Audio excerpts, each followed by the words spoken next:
Hello Internet and welcome to Historical Headlines for the 20th of December. America goes thick and then slim. I am of course talking about the fact that once again we have a video where two things happened on the same date, both of them having immense influence on the development of the United States of America into the country that we know today. We can start in 1803, because it was in this day, in 1803, that the Louisiana Purchase was finally fully completed, transferring from France to the United States of America practically half the current nation, opening the continent to American expansion and the expansion of American imagination that eventually led to the concept of manifest destiny and the idea of American exceptionalism, which, while can be said to have bad consequences from time to time, is also relevant when you talk about how America developed from what it used to be in the end of the 18th century into the world power it had already somewhat become at the beginning of the 20th. And to talk us through this, we are going now to our latest time-traveling correspondent, noticed feminist scholar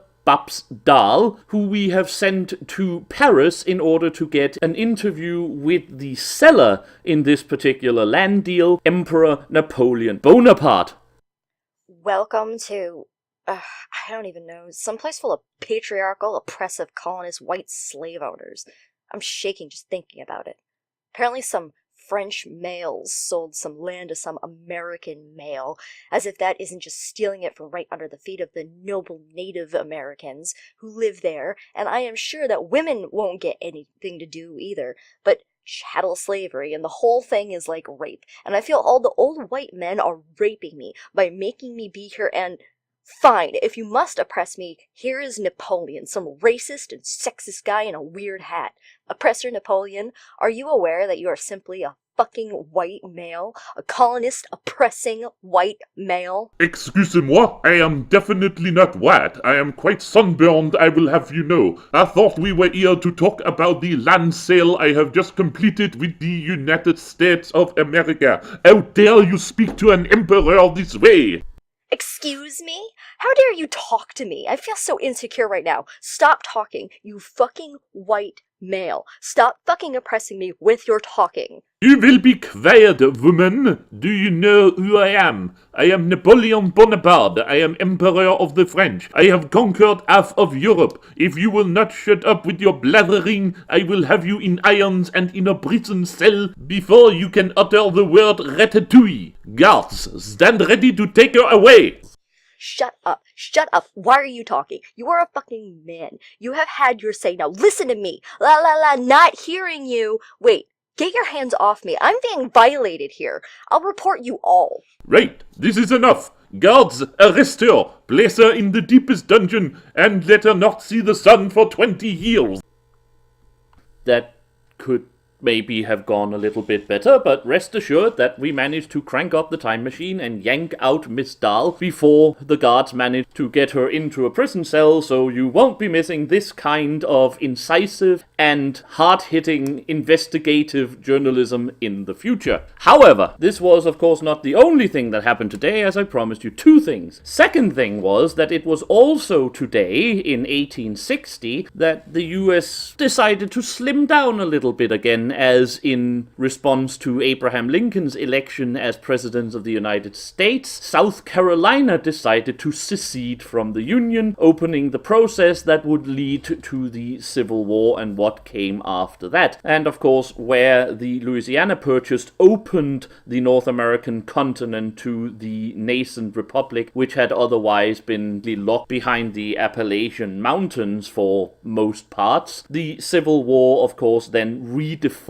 what the future of America was about to be meant. The slavery issue and the North-South divide had been an issue since just after the Revolutionary Wars. No matter how regrettable the Civil War is, there is no doubt that it was defining for the future of America as a country. So once more we have sent Babs Dahl back in time in order to interview Mr. G. Hemmiger, who was instrumental in getting the vote of secession through in South Carolina. Miss Dahl. So this time I'm here in South Carolina talking to yet another oppressing man in 1860, and oh my god, you are Confederate slave owners. You are fucking white male slave owners. No, I can't even. I feel you all objectifying my trans blackness and will enslave me. It's too much.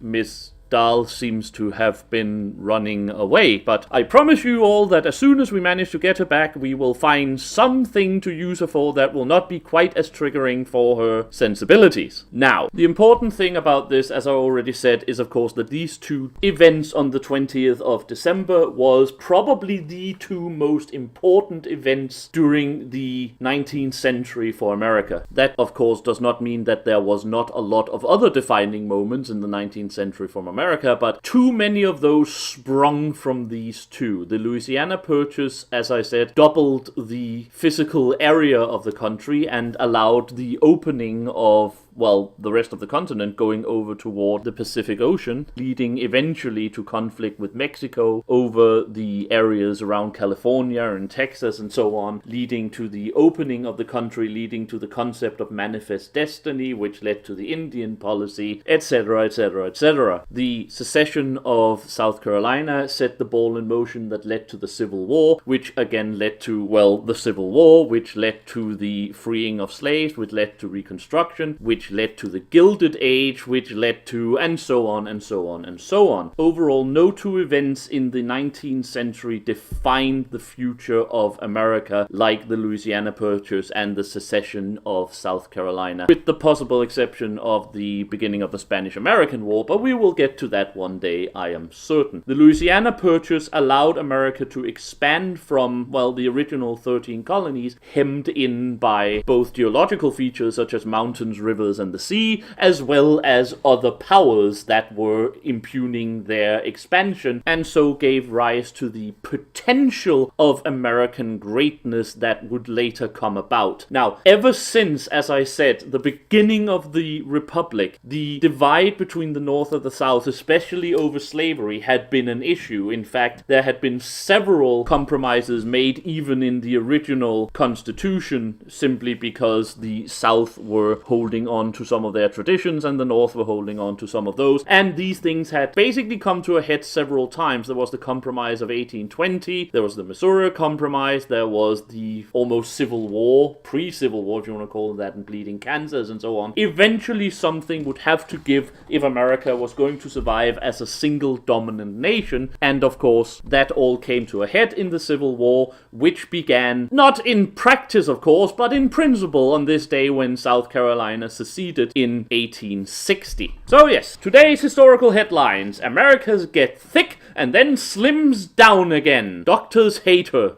I don't know. Anyway, I will be back tomorrow with another historical headline. Until then, I have been the Sage, and I wish you all a very happy day.